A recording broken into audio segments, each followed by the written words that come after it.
Good morning, everyone. Uh, so again, we will start and as normal with a short mindful breathing exercise to quiet our mind and to bring our mind in the moment present.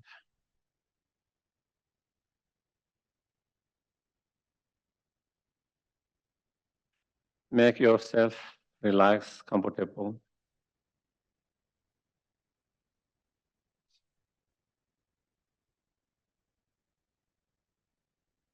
And as you breathe in and out naturally, observe the breath and just be aware of that.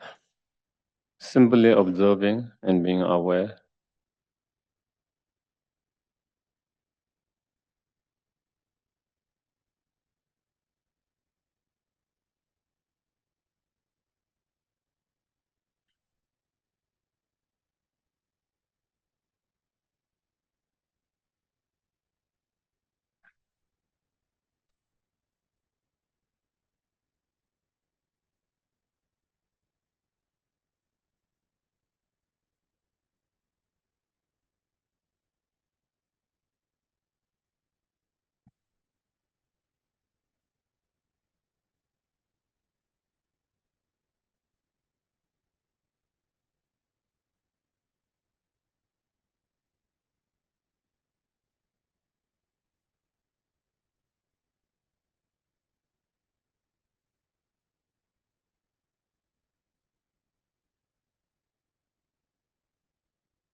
Once your mind is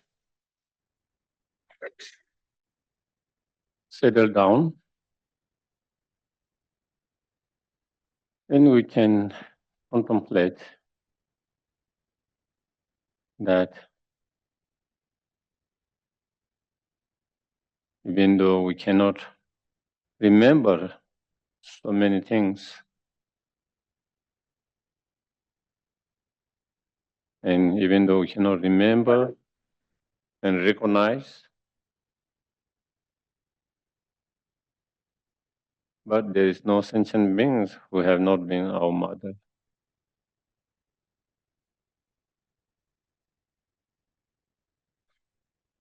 Not only they have been our mothers, but they have been mothers numberless time. Numberless time as a human beings, numberless time as a bird, numberless time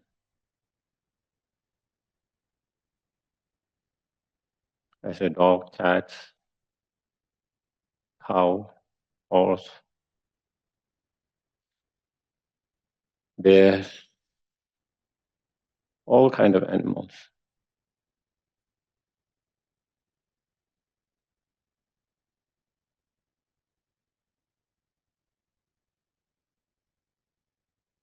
Each time they have been mother, they have been so kind, so compassionate, so loving, caring.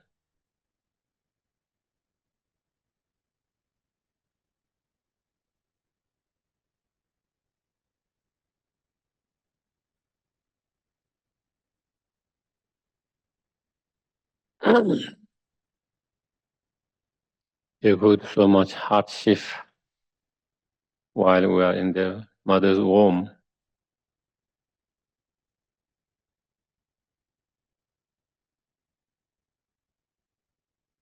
Always concerned about the baby in the womb.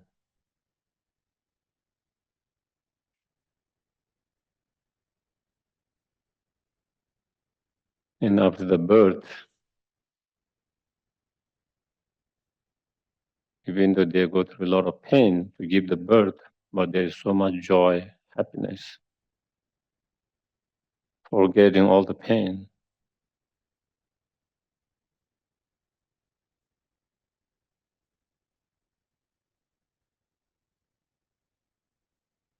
And after that,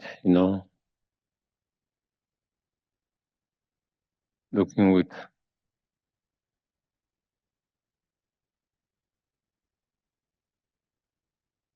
kind, loving eyes, smiling, and taking care of the child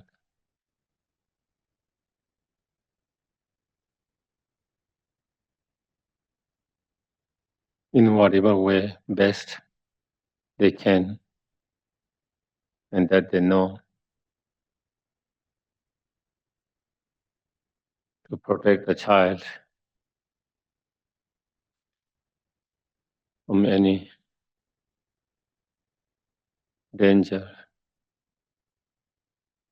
from any pain, suffering.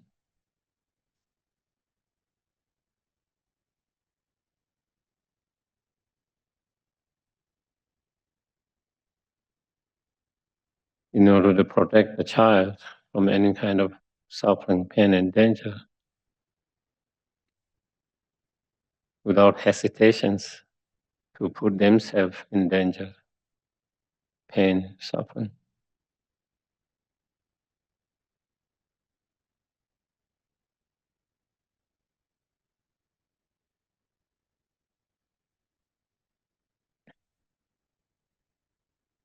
So, trying to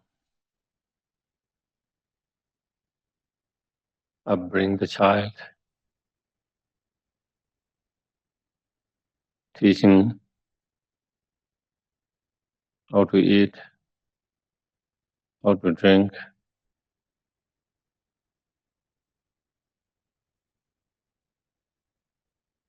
how to pee, go to toilets, how to eat, everything, so that we can learn to be our own feet, so we can survive ourselves.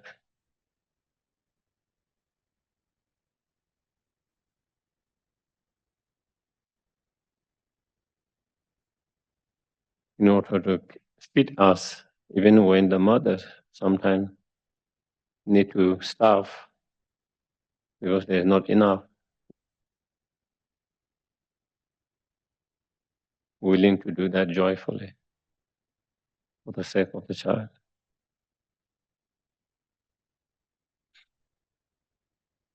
So, cleaning every day for weeks, months, years, feeding us every day, weeks, months, years,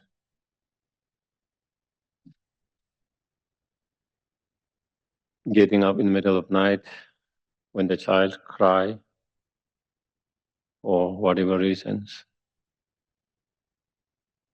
without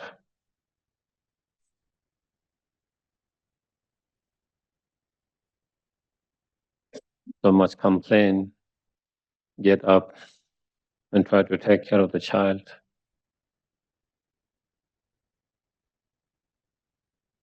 And always thinking about the well-being of the child.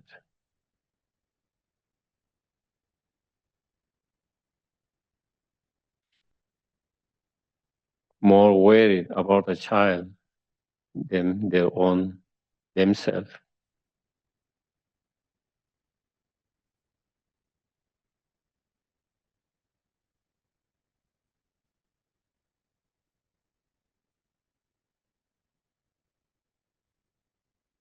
thinking about the educations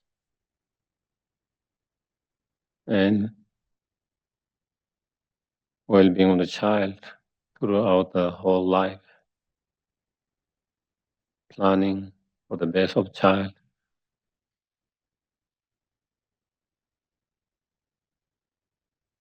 trying to provide the best education as much as possible.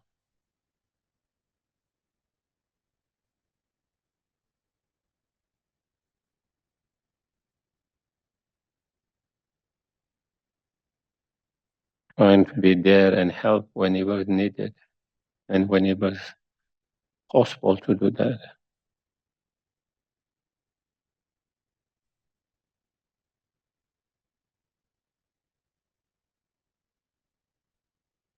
Very reason that we are still alive and doing pretty well is because of the kindness of the mother, that they took care of us when we were very young, when we couldn't take care of ourselves.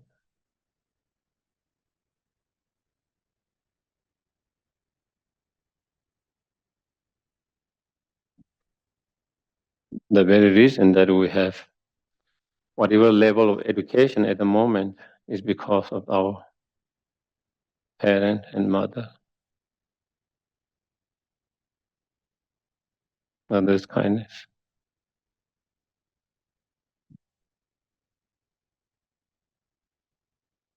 Whatever knowledge, wisdom, experience we have to take care of ourselves and to help others because of the mothers, providing us all the conditions, support for that.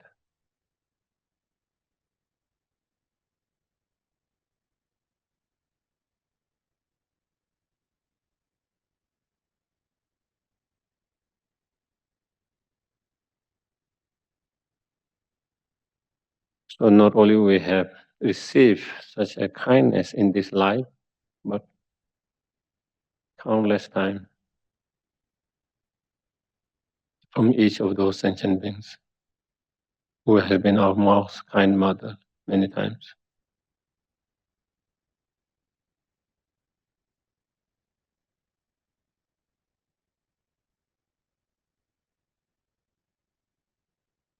So try to feel as much possible as possible to feel the kindness of the mother.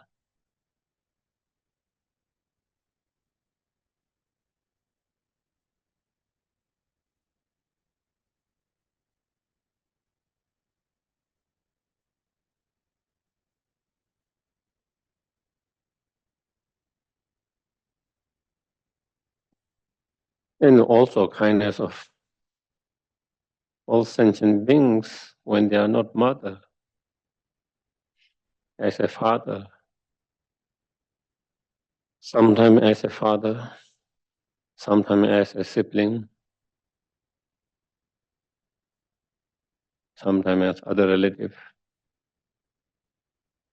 grandparents, friends.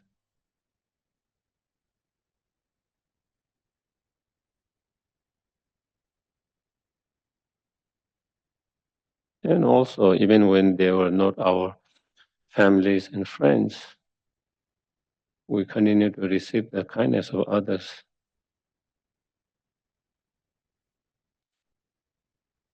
directly, indirectly, from all the education we receive, the food we eat, the clothes we wear, the shelter we live, the transportations that we use.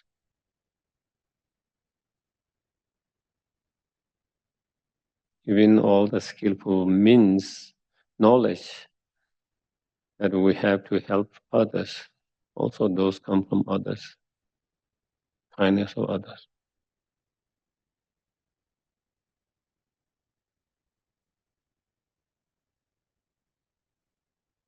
And therefore, when all these mother sentient beings have been so kind, so many times, numberless times.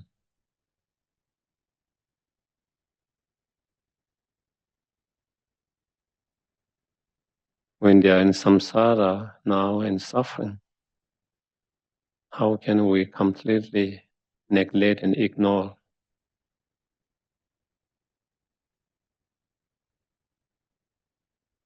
It's our time to repay the kindness.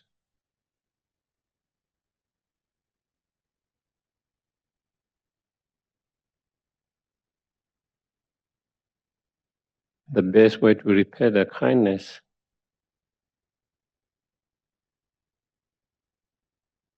is to help them to destroy their own afflictive emotions, those disturbing afflictive emotions, which are the root of all their suffering, pain.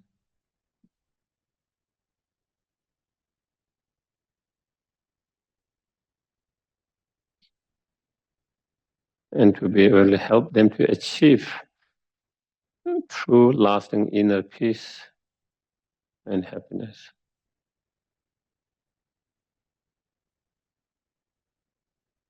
There is nothing more better way to repay the kindness than to be able to help them to do that.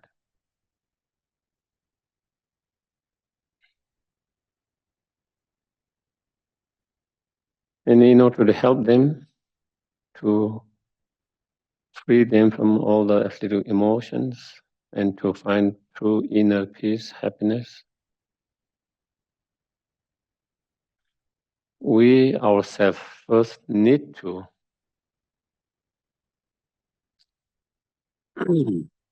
achieve our highest potential, fully awakened state.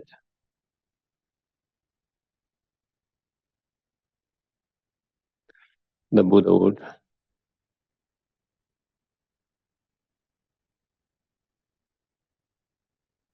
And in order to achieve that fully awakened state, one need to engage in the path, practice meditations.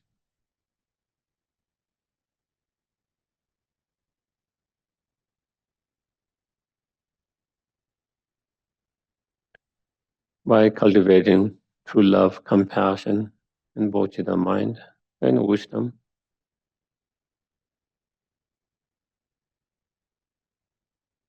And engage in the practice of bodhisattvas such as 6 paramitas.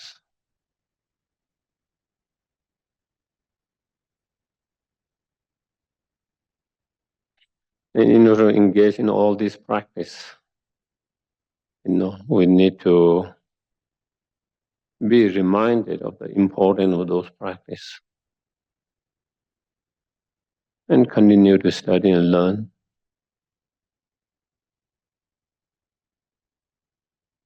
And to integrate those into our everyday life, what we have studied and practiced. For that very reason, I'm going to listen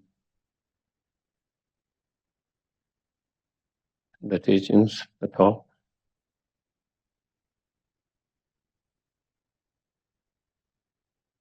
and I'm going to apply, integrate as much as possible in my everyday life from what I learn.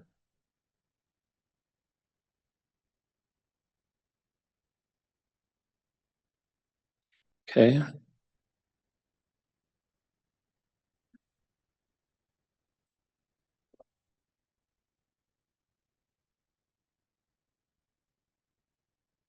Reflection bodhicitta.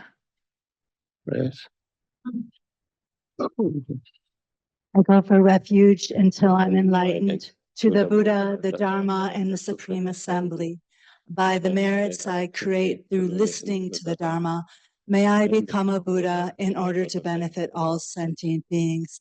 Sangye Chodan Soki Chonam La Janchu Bardu Dagni Kapsuchi Dagi Chonen Gepe Tsoknam Ki Jola Penshir Sange Drupar Sho Sange Shodan Soki Chonam La Jonshu Bardu Dagni Kapsuchi Dagi Chonenge Pet Sognam Yi Jola Penshir Sange Drupar ShoAnje tuje nizone, dawa tanje pangpeche, tenpe shunni tunjebe, kodam de la chaksa. So,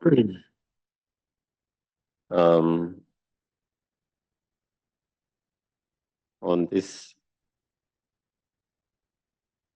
graduate path, the text or writing of the Third Dalai Lama, known as the essence of the refined gold, we have been kind of following this and discussing that. And we are in a chapter where we discuss and talk about the practice of higher scope.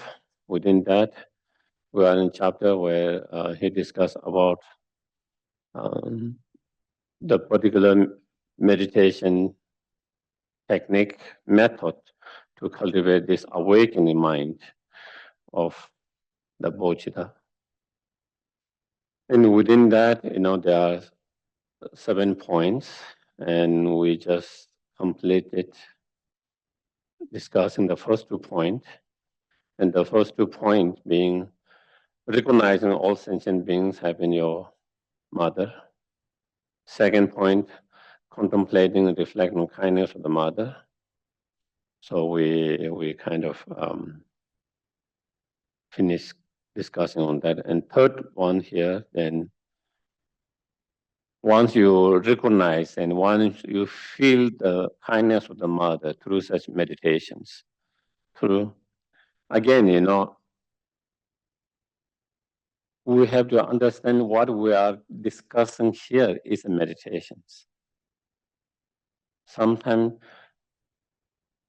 student comes and you hear all teaching, but then they think there is meditation, there is something else than what we have discussed.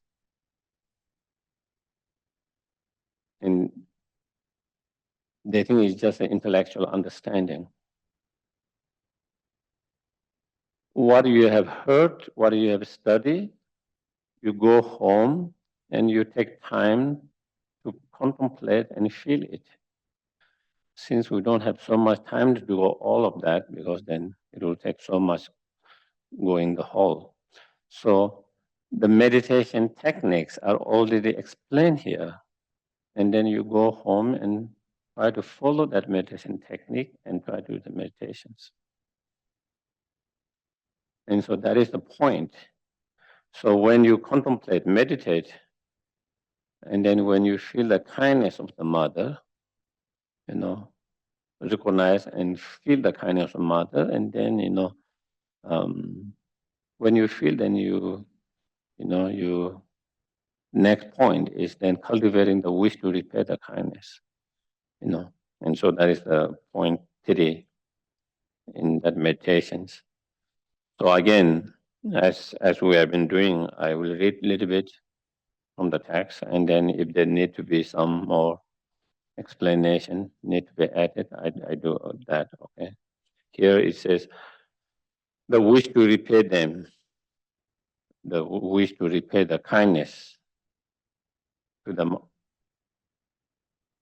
kind mother sentient beings, them, the kind mother sentient beings. Okay.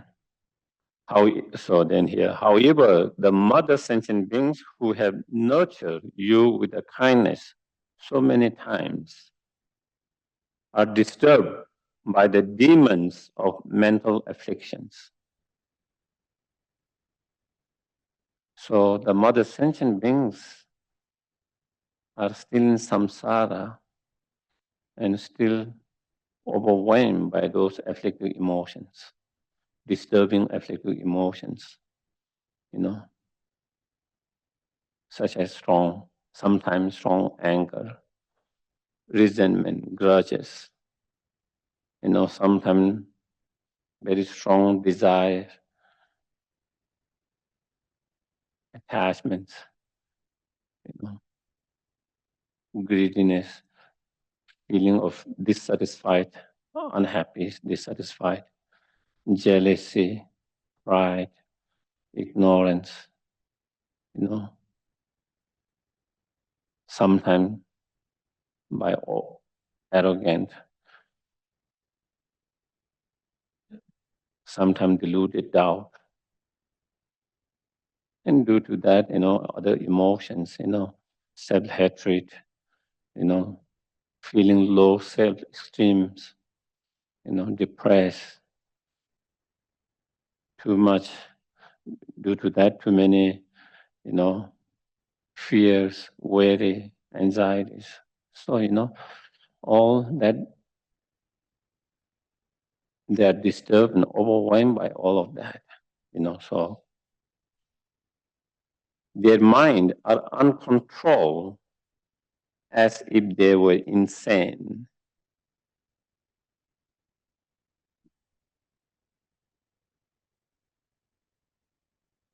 Yeah, that is what uncontrolled. You don't want to get angry, but you cannot stop from getting angry. You don't want to be dissatisfied. You want to be satisfied and happy, but you cannot control from having this dissatisfied mind, unhappy mind. You don't want to worry, but you cannot stop from worrying. So all of that, so at the moment, at this moment, you can gain control over that, but at the moment, we are controlled by our mind, and our mind is controlled by those afflictive emotions. Unfortunately, that is the case. Those in samsara. So that is their wisdom eye blinded with the smoke of ignorance. And due to that, not being able to see realities as it is. And they have no way to see the path leading to a higher rebirth, liberation, and omniscience. Either you are ignorant about those paths, or even you are not ignorant completely, you don't have the, enthusiasm, inspiration to walk on the path, due to laziness or due to other, negative emotions, and so forth. Most of them lack a spiritual teacher who can lead them to city of freedom, and thus are like a blind beggar with no guide. And again, even for those who have some interest to such path, even for those who have some enthusiasm, some interest, many of them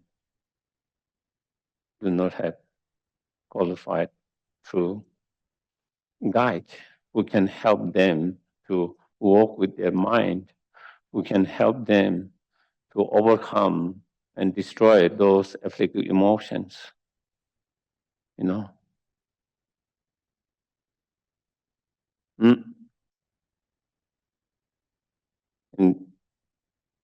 every day they further divorce themselves from the happiness because of unwholesome actions of body, speech, and mind. So every day engage in more and more unwholesome actions through body, speech, and mind. And because of that, getting more and more distant from finding true inner joy, inner peace, and happiness. Like members of drunken processions staggering towards a cliff. They are stumbling over the precipice of unwholesome deed into the suffering of cyclic existence in the lower realms.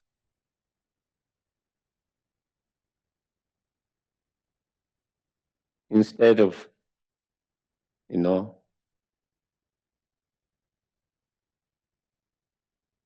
getting more and more distant from the samsara and closer to the true everlasting happiness of liberations. Instead, getting more and more distant, and instead getting more and more caught up in the samsara, tied up in the samsara because of their unwholesome actions. And that is because of those afflictive emotions. We engage in unwholesome actions because of those disturbing negative emotions. And so here is describing the situations of the mother sentient beings. The state of mother sentient beings, how the mother sentient beings, in what state the mother sentient beings are. And here is a think. If I do not do something for those pathetic, feeble beings, who will? If I don't do something and repair the kindness to these suffering mother sentient beings, if I don't do, who will do that? If I don't repair the kindness, who will do that? So thinking and feeling with that.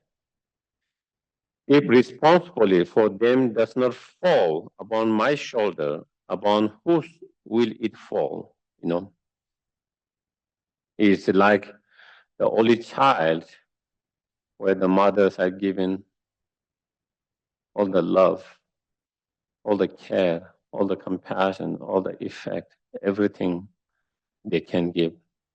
And when the mother is in a difficult situation, sick and pain and sufferings, it is the responsibility of that child to take care of that mother and to help that.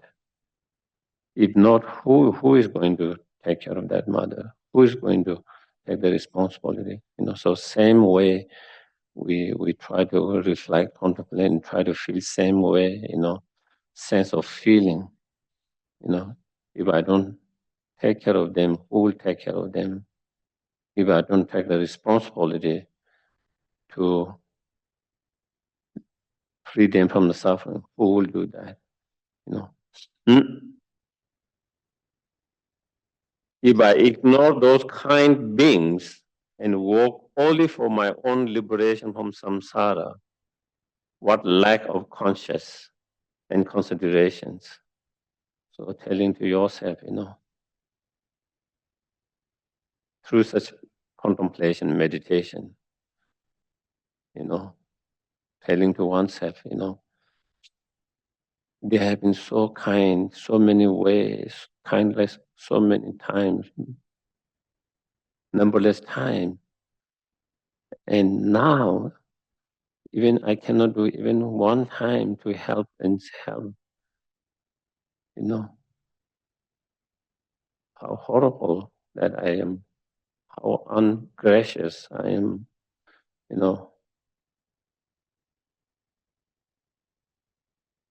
So in that way, you try to encourage yourself, inspire yourself to feel that, to feel the need to repay the kindness and help, support, and to take that responsibility to that.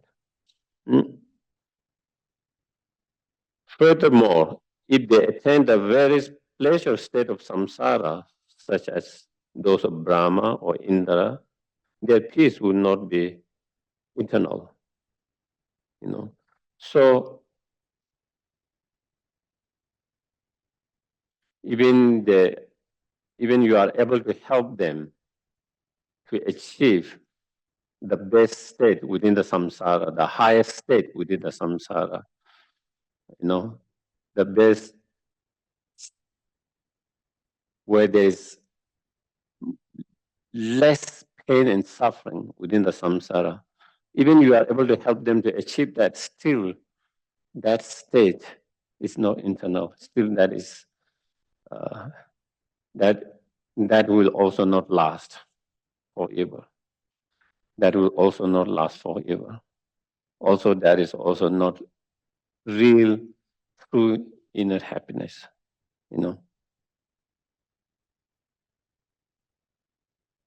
From now on, I will think less of myself, more of mitigating the samsaric suffering of living beings as vast as space, and by every possible means.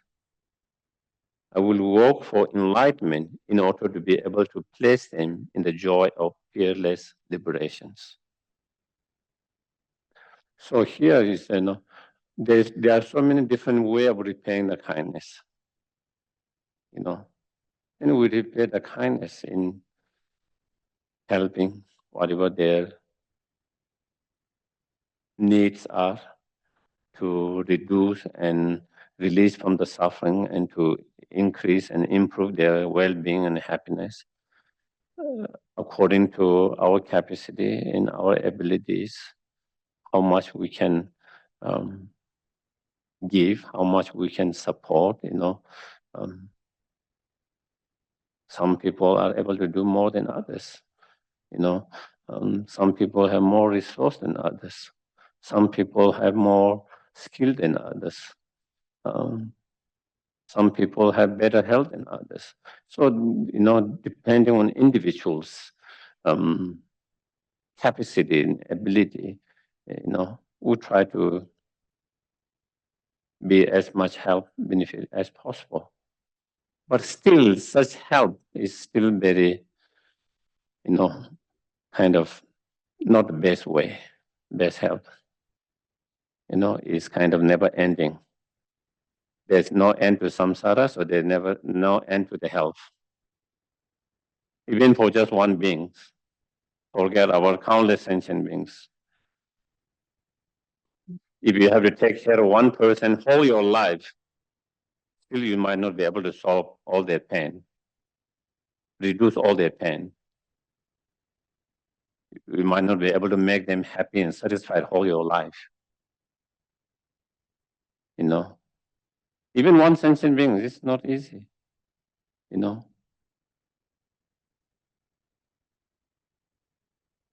So here, the best way to repay the kindness is not only helping them to reduce the temporary individual pain and suffering and to help them to have temporary samsaric pleasure, but to be able to help them to overcome the very root of all the sufferings. To be able to help them, the best way to repay kindness is to help them to overcome and destroy the very root of not just one pain and suffering, all the pain and sufferings. And to help them to achieve not as samsaric temporary pleasure, but everlasting true inner happiness, peace. That will be the best way to repay the kindness.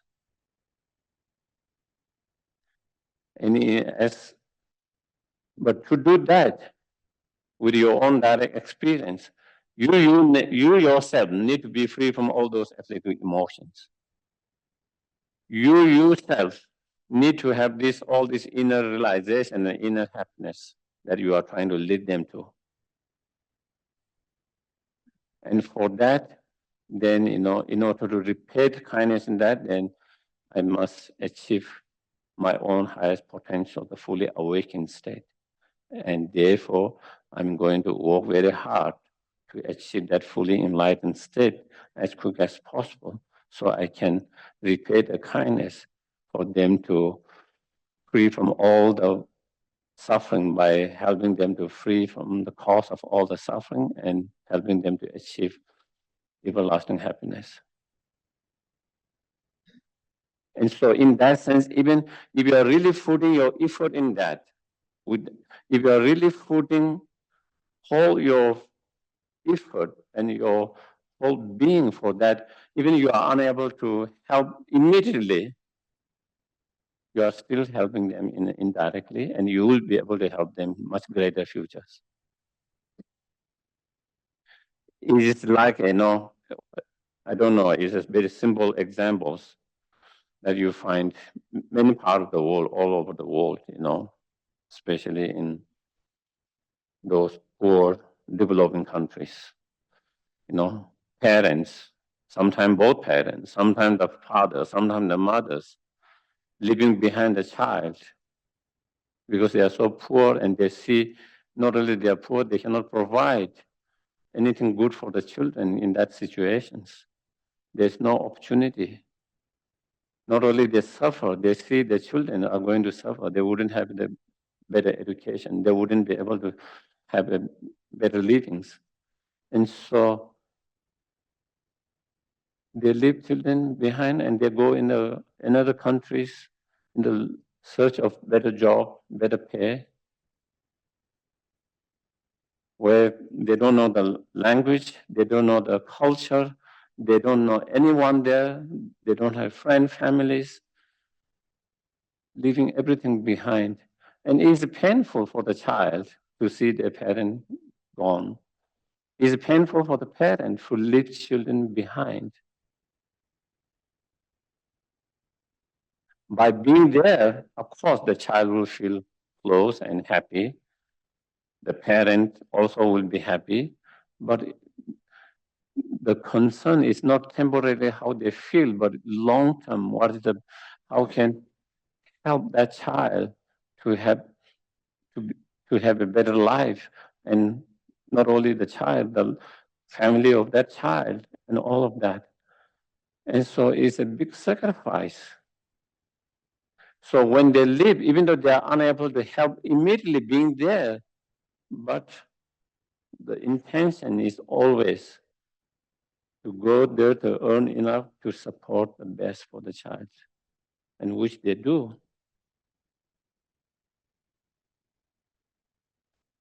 So that is, if you take another example further, Buddha Shakyamuni on his life. He left palace when he still had a very young child, baby, Rahula, his son. Son was still very young. He wasn't grown up. He has his parent. He has his wife there. He could have become the king, which his father wanted, place for him to be. And he could have helped the country, the citizens that he lived in to from different social activities, to improve. He could have done all this. And he could have make his country, his citizens' situation better, comfort, but he left all that behind. He left all this behind to achieve that fully enlightenment. So when he achieved enlightenment, he can do more than what he could have done if he didn't live. And because of having left and because of having meditated, contemplated, because of having achieved fully enlightened state, then he is able to benefit not only just his kingdom and citizen of him, the whole India at that time, not only that, whole Asia, and not only that, continue to help benefit sentient beings, even after 2,600 years after he passed away. And he will continue to inspire and he will continue to help in so many different ways for people to find peace inner peace and joy and happiness in their life.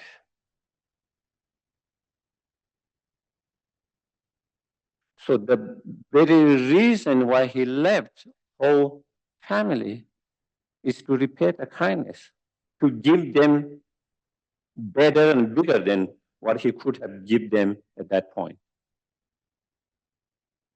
So I think it's similarly, that is where here, when you try to generate, even someone, let's say, in remote areas, who is meditating on that, sincerely, not just kind of just relaxing and just escaping from the world and just doing nothing, but just relaxing.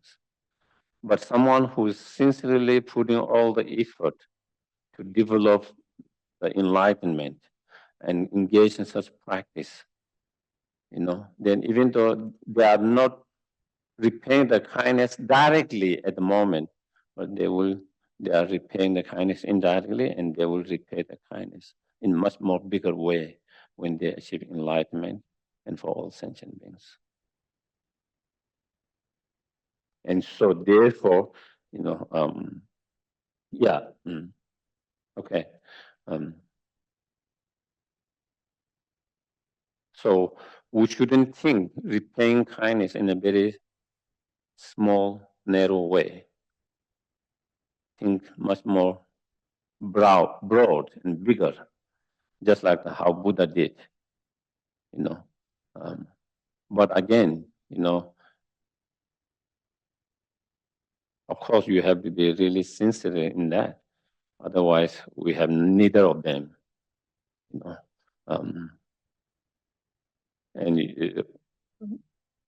so that is why they're repaying the kindness. So the wish to repay kindness is the highest level. The best way to repay kindness is to repay the kindness by helping them to overcome the delusions and helping them to achieve fully awakened state or everlasting happiness. And in order to do that, I must achieve enlightenment. In order to achieve enlightenment, I must sincerely meditate, contemplate, and practice. And then the next, next point of meditation, the fourth, is loving kindness, love. Again, we have to differentiate ordinary love and the love here that we are trying to cultivate. The ordinary love is very much mixed with attachments, is attachments. And when ordinary love, which is attachments, is very much conditional,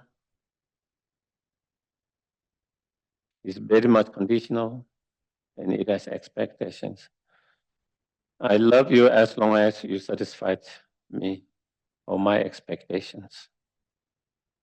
I will love you as much as you can do that, this and that, all different me. But if once they stop doing what you expect them to do, once they stop giving satisfaction what you expect from them, then your love is gone. You don't feel the same way to that person anymore. That is ordinary love. Ordinary love is very much,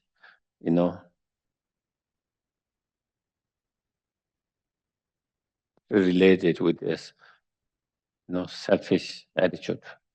There is some conditions, some expectations, and when those conditions and expectations are not met, then, but the love here, the Buddha encouraged us to cultivate is unconditional love. Unconditional love. That unconditional love is, without any condition, without any expectations. for you to receive from them, whether they are nice to you or not, whether they are kind to you or not, doesn't matter. Your love, still you feel the same love. Whether they make you happy or not, whether they give you satisfaction or not, whether they are nice to you or not,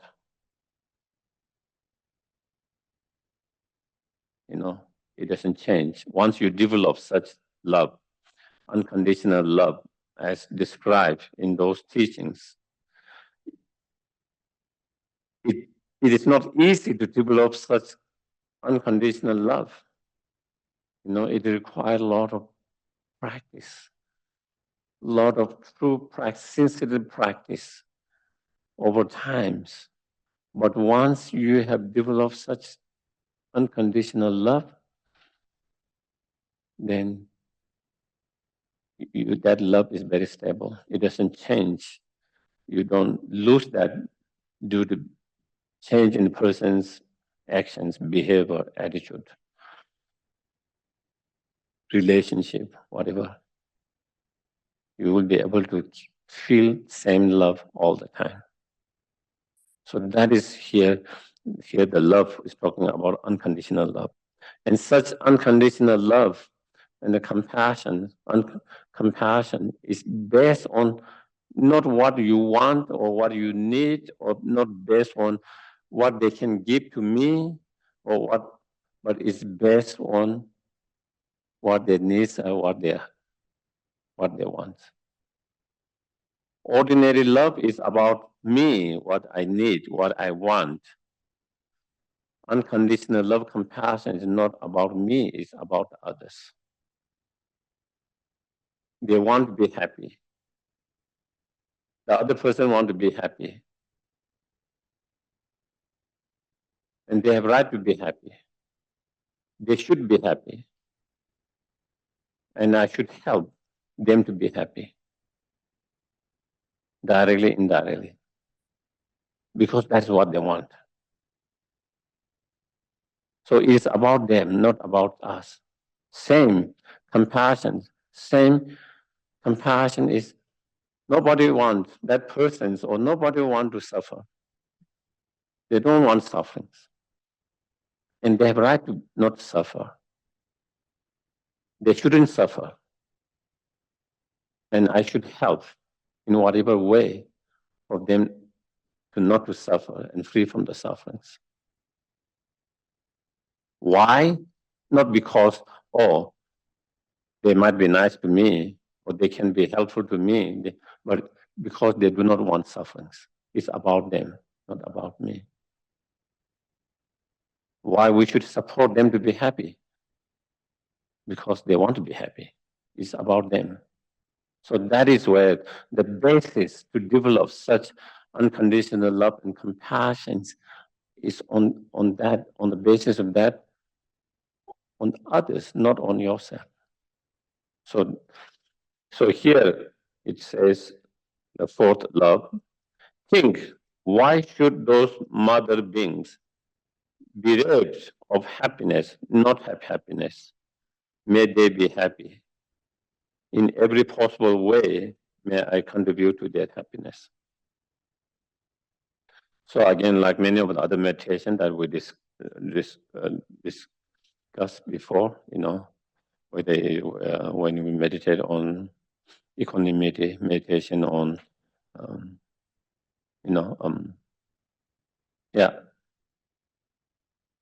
recognizing and all sense in mother sense and so on. Here also, when you try to train our mind to develop such meditations, okay, when you try to train the meditations, again, you visualize three persons in front of you, someone who is most close to you, where you can feel loving kindness, love very easily, and then next you visualize someone who is a more neutral person in your life, and then you visualize someone who is most difficult in your life, someone you dislike most, someone you have strong aversion, the most aversions. Again, think of person who you feel close, and you don't have to think so much. The love will arise as wishing them to have happiness and cause of happiness. Now again, the basis for thinking in all these three persons is, we start with someone who is more easier, you know, this family or this friend, sincerely wish to be happy, but they struggle to have happiness. They struggle a lot in their life to have a lot of happiness. And especially they struggle to have true lasting happiness,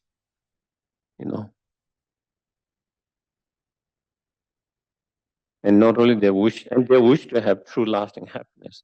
And not only they wish, they have right to be happy and they deserve to be happy and they should have happiness. On the basis of that understanding, then you try to feel, love, think, may you have happiness and cause us happiness from your heart, May you have happiness and cause us happiness. Sincerely wishing them to have happiness cause not only temporary happiness, but may you have, ultimate lasting happiness, true happiness, and cause of that happiness. May I be, I myself will contribute. I myself will support or contribute for your happiness and cause of happiness.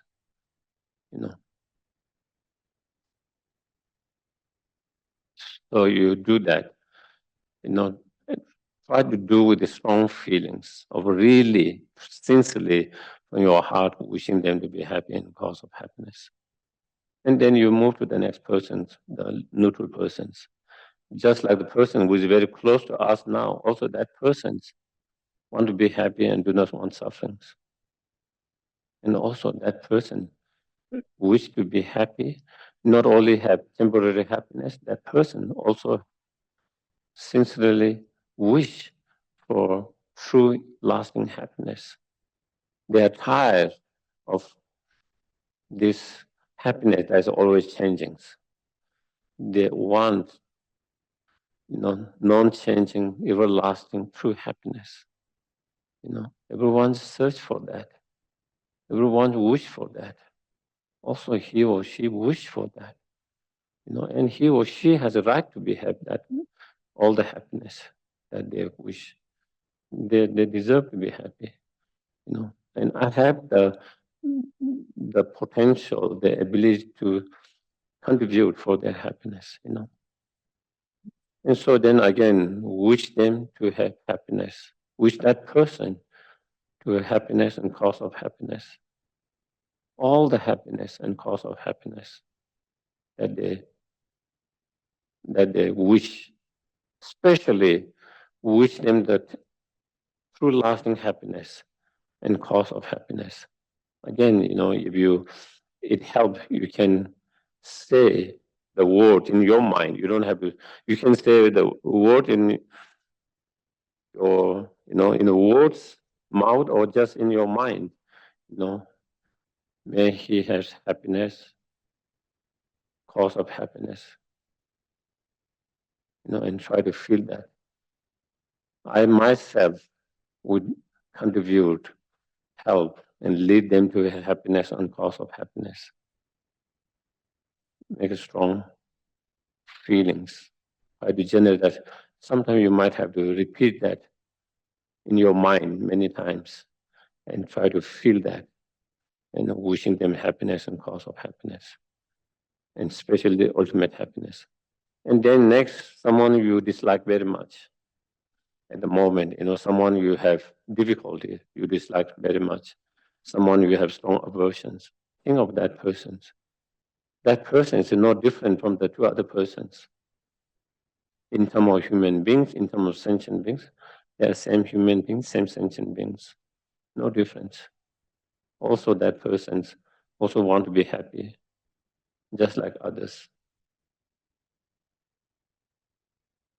and also that person has the potential to be happy, and also that person has right to be happy. It's not that the other two have right to be happy and these persons have no right to be happy because we just have different, because we have different relationship and therefore why we dislike them or aversion. Also that person has just same right to be happy. And and one of the reasons why that person is being unkind and nasty is because they are not happy, basically. We have to understand that. If that person is truly happy, they will engage in less destructive actions. When they are not happy, when they are suffering, then they tend to be more aggressive, more violent, more cruel. And we see that both in animals, both in human beings. When they become more aggressive, if you check the animals, and we humans are also similar, when they are unhappy, when they are disturbed, and when their mind is disturbed and unhappy, that is where they tend to be more aggressive and violent. Same with human beings. That's also how. And so therefore, that person, if that person is happy, there will be less distractions, less harm, if that person is creating that. So therefore, also with that understanding and also the other basic understanding, then we wish them happiness and cause of happiness. We wish them sincerely from your heart, instead of wishing them pain and suffering. We sincerely wish them happiness and cause of happiness. Again, you can recite, may that person have happiness and cause of happiness. Especially, true everlasting happiness and cause of that happiness. May I be able to contribute and help. I and myself will lead them to happiness and cause of happiness. Again, if you need to repeat that verse in your mind to feel that, you take the time to do that.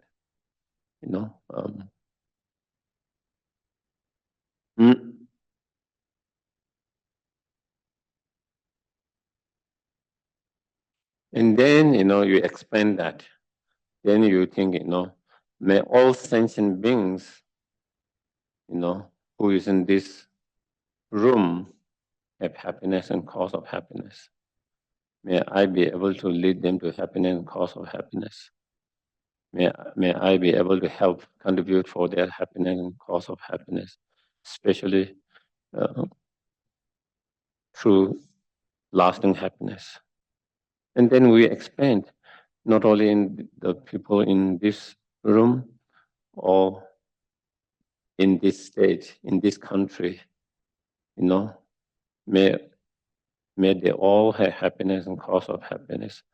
And may they all have especially lasting happiness and cause of lasting happiness. May I be able to contribute, help, support for that happiness. I myself will lead them to happiness, cause of happiness, especially the lasting happiness, everlasting happiness. Then we expand to all the human beings in this world, then all sentient beings in this world, and then we expand to all other sentient beings which we cannot see. All sentient beings, unseen sentient beings, every sentient being that there is of the six realms. We wish them happiness and cause of happiness. Especially wish them ultimate happiness or everlasting happiness. And I myself will lead them to happiness and cause of happiness, especially lasting happiness. You know,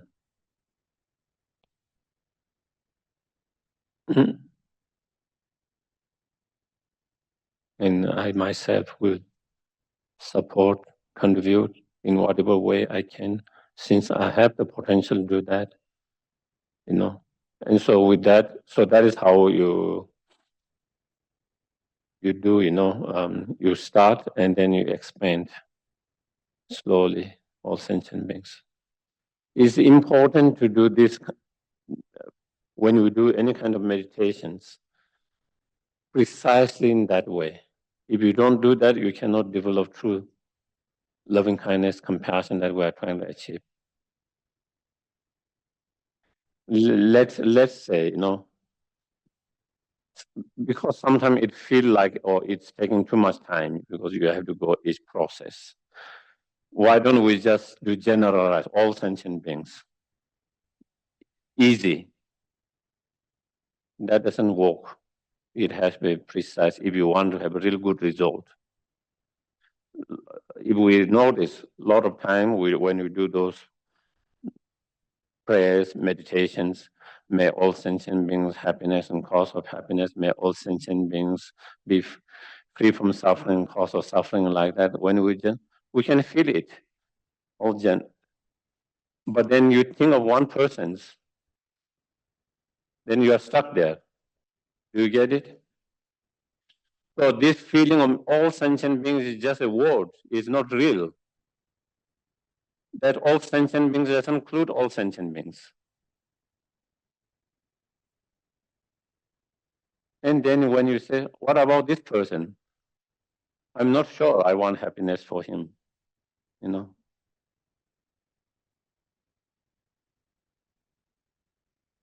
I'm not sure whether I want him to be free from suffering. Maybe I might want to see him little suffer.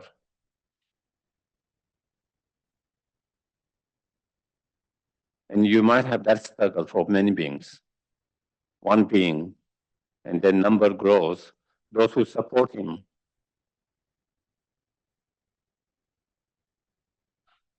How many millions? Not only in this country, probably they're all part of the world who might support. So then all these sentient beings, what happened to all these sentient beings?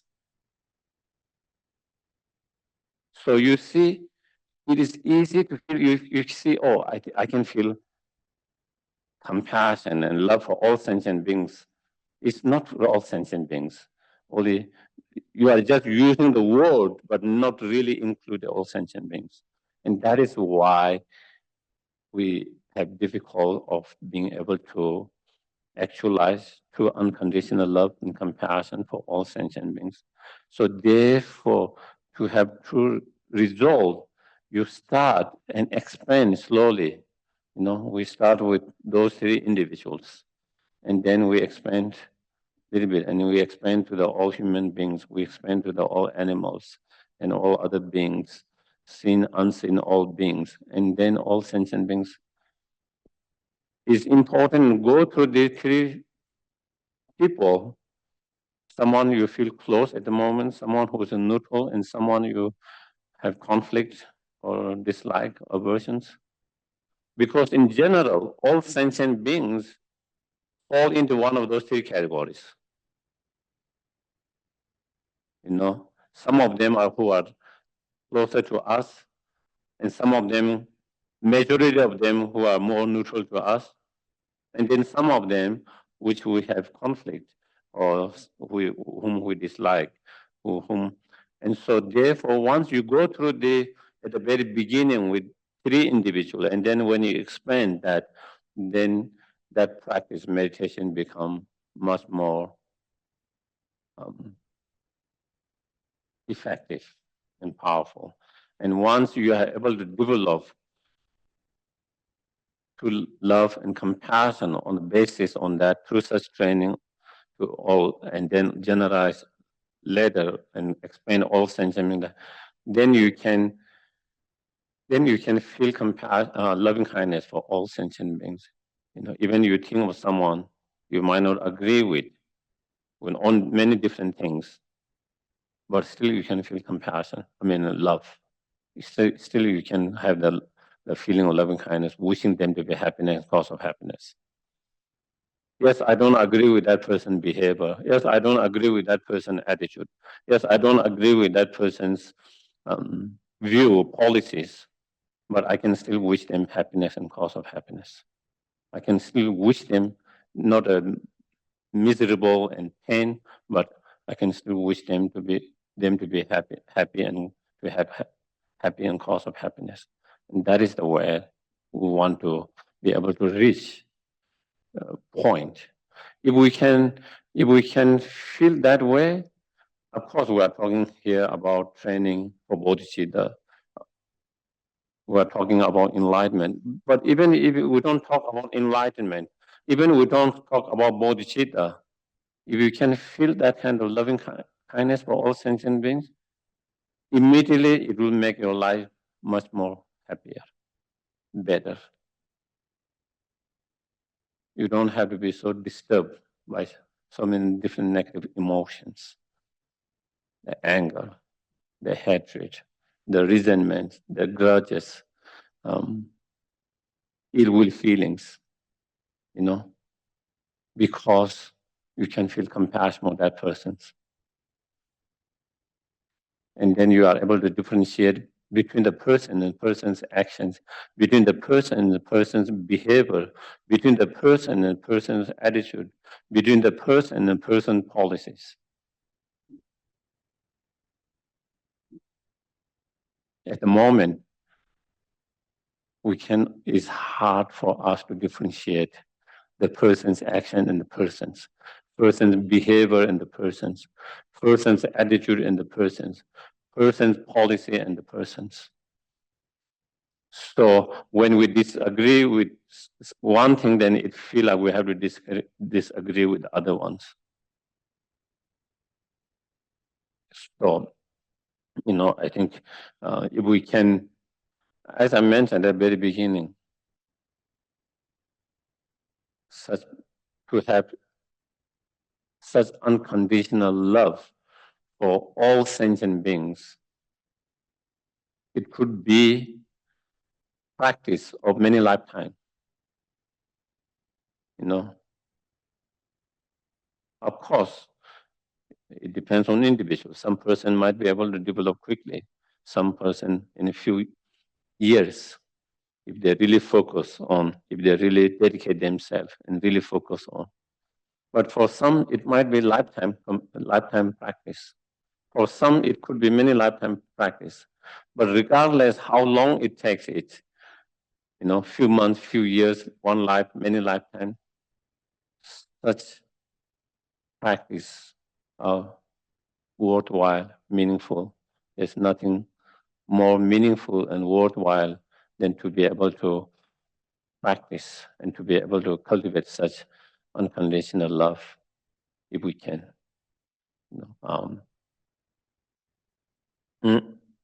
So I think maybe today I will stop here. I can take a couple of questions if there are any questions, whether here or online.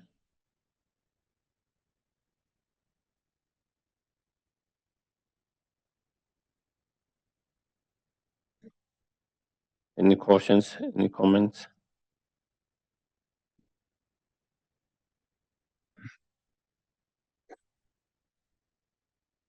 I guess you are including people that we have to love, political figures. Yeah, for sure. And I think I didn't want to call the name, but that was the example, because I think a lot of people struggle with that. A lot of people struggle and a lot of people have difficulty with that. I think we're probably all thinking in the same one. So maybe not, but doesn't matter. But yeah. I don't even say the name. Mm-hmm. Okay. Yeah, definitely. When I say, that is why I'm bringing more. Of course, we can have personal people whom we have conflict, challenges, difficulties, and then there are some others political figures who are not personal, but it's more kind of general, Um, on personal, we don't know each other. We don't have any personal um, interactions. But public figures, whether it's a former president or others, or whoever that might be, that due to their actions, behavior, attitudes, policies, whatever, all of them, that we might have a very strong aversion, strong dislike, strong maybe even anger, all of that, and so, and when we have that such internal energies of those such feelings, then it doesn't help. It makes us unhappy, disturb our peace, give sleepless night. Um, you know, um, your mind go crazy around it. And then and sometimes then our mind go crazy. Once you are in that kind of state of mind, your mind go crazy, and our mind started to create even more story than actually what is, all the possibility of, and so that lead to a lot of fear, a lot of worry, a lot of anxiety, panic, and then it hurts your physical well-being, your emotional well-beings, and it affect your health, it affect energies around you, it affect the energy in these countries. There's too much tensions, But if we don't have that negative feelings, while we totally disagree with such actions, behavior, or attitude, or policy and that, but at the same time, if you can feel compassion, love for that person, while you disagree with that, I think there will be less tensions in countries. At the moment, I think the way I feel is the tensions, the divisions, and bad feeling and tensions, not because of the policies, because of individual anger and hatred towards each other's, the other side, one side, other side. We think it is the policy. We think it is the sometimes certain behavioral actions, but definitely there's some kind of, is mainly this anger that we have towards each others. That is what is really creating such a strong division and such a strong negative energies and unhealthy, and because of that, you cannot even discuss properly on those policies. Nobody is willing to listen. Nobody is willing to discuss. We don't even want to talk. Why? Because that feeling of anger towards each other so much. That is, if there's no anger, you will be more willing to discuss on the issues. We might agree, we might not agree, we might find a solution, we might not find a solution. At least we can bring up the issue and start to talk and discuss. But it's becoming less and less of being able to do that because of there is so much dislike and anger and tension. Thank you, Geshe. I recently moved to a new place that's all seniors, and there's this one hates that one, and this one hates that one, and I actually love them both. But this person that we don't talk about, it's helpful what you just said for my own mind, not to hate him. Thank you. Mm-hmm. That's what I Yeah. got out of that. Thank you. Yeah, I think if we need to, if somehow if we need to direct our anger, then our anger shouldn't be directed at any individual. It should be directed toward the system or the policies, whatever.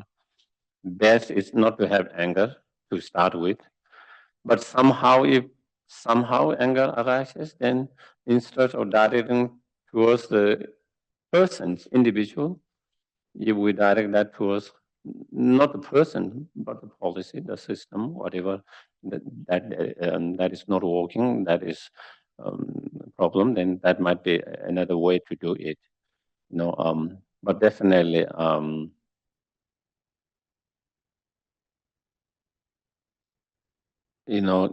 just because the other side is so angry and upset, that doesn't mean we have to be angry and upset same way. And it's like there's a fire, therefore I need to put more fire. You don't have to do that. Then it's going to burn the whole house and kill everyone. Instead, if there's someone starting fire, you try to extinguish the fire. That's so everyone can be safe. Because when there's fire from the both sides, then who's going to hurt? Everyone's going to be hurt. Everyone's going to hurt. Everyone is going to get hurt. Everyone is going to suffer. The whole country is going to suffer. Everyone who is country suffer. The world is going to suffer the effect of that. So therefore, it's not easy. It's not easy. It's not easy, but it's not impossible. It's not impossible. A lot of practitioners who have been able to apply, they have been successful, and so we have the same potential. Yes. So I wanted to mention there was some feedback and Mhm. thanks from the online students. So thank you so much. We've got one question from Amanda. We also have just something from Lorraine based on what you were speaking about, where when people gossip about her at work, it's really hard to deal, to turn that around. So I don't know what one you Mhm. want to do first, Geshe. Yeah, again, as Shantideva explains, and many other teachings and all the mental transformations, Lojong practices, think, one, we cannot stop people from gossiping us. Everyone's gossiping about everyone. People gossip about Buddhas, gossip about Dalai Lamas. So people create story around Dalai Lama. People create a story about Buddha at his time and even at now. So people make stories, people talk about things, gossips, all of that. And so sometimes it feels like we are the only one who is being gossiped and feel like we are the victim, or I'm the only one, kind of like the scapegoat, almost like. But if you really find out, then everyone's gossiping about everyone, you know, in different circles, because people doesn't gossip around you in certain circle. You think maybe that is, but in different circle they gossip about different things with different things. So recognizing that you are not only ones. That is the nature of human beings, ordinary sentient beings, human beings, like the gossips. And especially, I think people gossip to keep themselves entertained. If there's no gossip, they don't have entertainment. So gossiping is a way of entertaining. And sometimes they don't understand the effect of that on others. And sometimes they might not have any bad intention to gossip anything. Is it just a entertainment, or is it just a to keep talk, or to when you don't gossip, then you don't have much to talk. I see that people who doesn't gossip, they don't have much to talk, and a lot of people might find very boring. Do you get it? And to entertain others, sometimes people need to talk about someone or something or that, which become a gossip in a way, and so yeah. And so I think that is,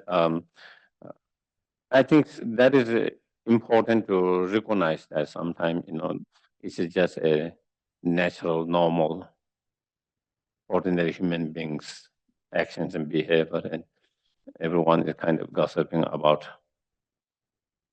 someone, and so I think not to take it so personal that is happening to me, just me, myself. Why is everyone gossiping about me? Instead of that, I think we have to understand the nature of the samsara, the nature of the ordinary human beings, their behavior, actions. I think that is that, and also thinking is a great opportunity to practice the Dharma. This is a great opportunity to practice the Dharma.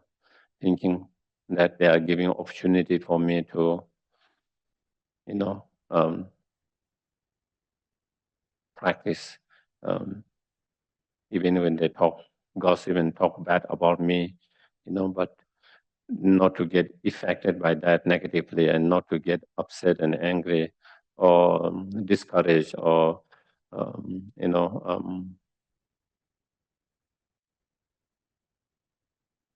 but instead, it's a great opportunity for me to practice, and how can I still be kind and compassion for them? How can I not be affected with that? And then trying to apply different meditation and practice, whether we meditate on emptiness of the gossip itself, the emptiness of the person who is gossiping, and emptiness of yourself who is being gossiped, and therefore that you are hurt, the emptiness of that. Or also, meditating on impermanent nature of the gossip itself, impermanent nature of the people themselves, impermanent nature of yourself, how all this could change, the gossip doesn't remain, it changes, people changes, people's mind changes, people's perception changes. I myself changes, my mind changes, my perception changes, my attitude changes. So again, through such meditation, again, so you try to apply. And There's one more. yeah. Amanda, thank you, Geshe, for that response. It was beautiful. Amanda, could you please unmute? Thank you so much. When you were saying that this type of transformation can take many lifetimes, I was thinking we may have already had many lifetimes working on this, and this might be the lifetime where we get it. And the next very, very difficult thing might be the thing that helps us make that breakthrough. So when we hear many lifetimes, it sounds like, it's a long way off in the future, but we may have already had many of those lifetimes. And it could be this lifetime that, as I said, the next bad thing is the thing that's going to help us make that breakthrough. I just wanted to say that. Yes. That is why I say it. Or some people, they might have progress in weeks, months, years, because they have imprint from the past, which means they have already walked in the past, and so they have a strong imprint. So they might not require so much time or effort in this lifetime, And sometimes some individuals just one instant make them have that kind of realizations, and because they have already done all the practice, hard work, and there is something, and then there are many stories, where the teachers might talk about one example or say something, and then that suddenly they have aha moment, not only aha moment, but realizations, and so those can be it can happen. And so therefore, if we have anyone, if we have already those imprints from the past, then definitely it might not require that much. And also, I think there are two ways of sometimes presenting those things. I think one is, you can achieve everything in this life. And that is kind of optimistic and hopeful and positive. But also that might become an obstacle too for some people, so because then they think, oh, I should be able to have all this realization, and they practice for a couple of years, and then they don't see so much huge differences or transformation or realization, and they think, oh, all these teachings are not true.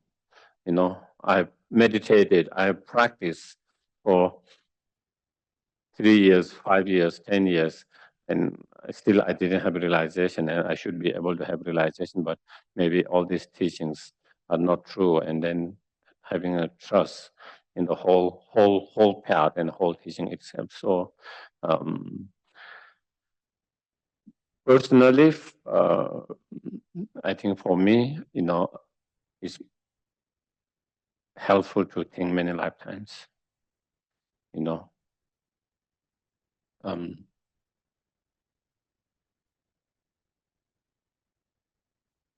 Even I'm unable to actualize some of those spiritual realization that is described, even after how many years of practice of yourself. It gives me hope that even I don't have realization, at least I can continue that next time, and I will have a realization next time, and I don't have to, feel that everything that I've done been wasted or lost. The concept of imprint in many lifetimes, and then the ripening of those imprints. Personally, I find those concepts, those teachings helpful to have longer much more longer, broad view than just looking from where is one lifetime, and everything is kind of within that. Yeah. Okay. Good dedications.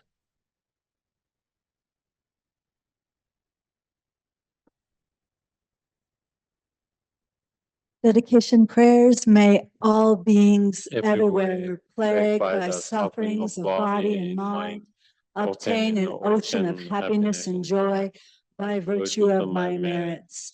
May no living creature suffer, commit evil, or ever fall ill. May no one be afraid or belittled with a mind weighed down by depression. May the blind see forms and the deaf hear sounds. And may those whose bodies are worn with toil be restored on finding repose. May the naked find clothing, the hungry find food. May the thirsty find water and delicious drinks. May the poor find wealth, those weak with sorrow find joy. May the forlorn find hope, constant happiness, and prosperity. May there be timely rains and bountiful harvests. May all medicines be effective and wholesome prayers bear fruit. May all who are sick and ill quickly be freed from their ailments. Whatever diseases there are in the world, may they never occur again. May the frightened cease to be afraid, and those bound be freed. May the powerless find power, and may people think of benefiting each other. For as long as space remains, for as long as sentient beings remain, until then may I too remain to dispel the miseries of the world. And then the long life prayer for His Holiness.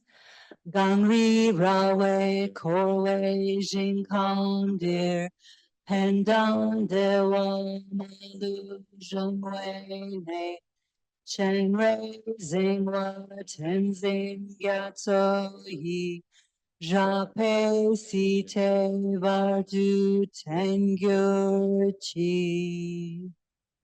Thank you very much, everyone. Thank you. Thank you. Have a wonderful day. Thank you, Geshe-la. Thank you,